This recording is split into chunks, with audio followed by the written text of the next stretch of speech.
বন্ধুরা সকলকে রাধে রাধে। এই তো 5:30টার দিকে উঠে গেছি, স্নান টান করে বাসি কাজ সেরে পুজো দিতে আসছি রজনীগন্ধার মালা, তারপরে গাঁদা ফুলের মালা, যেহেতু আজ বৃহস্পতিবার আর স্পেশাল আজকে আমার হাজব্যান্ডের জন্মদিন।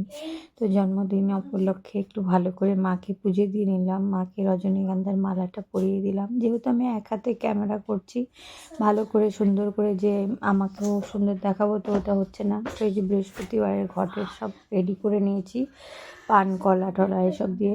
এই যে রাত্রেই এনে রেখেছিল এগুলা, আমার হাজব্যান্ড রাত্রেই ফুল টুল যা কিছু প্রয়োজন হয় সব রাত্রেই নিয়ে আসে। এই তো মাকে পূজা দিচ্ছি। আমি ভালো মন্ত্র জানি না, কিছু জানি না, আমার সাদা মনভাবে আমি পূজা করি।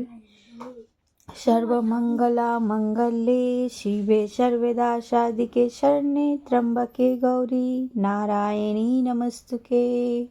ओं महालक्ष्मी नमो नमः, ओं विष्णुप्रियाय नमो नमः, ओं धनप्रदाय नमो नमः, ओं विश्वजनन्ते नमो नमः।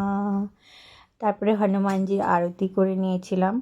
তো সব বাড়িটা ধুনো ধুনো করে দিয়েছি, সুন্দর করে জ্বলিয়েছি। মা তুলসীকে দেখিয়ে দিলাম বাইরের গেটে।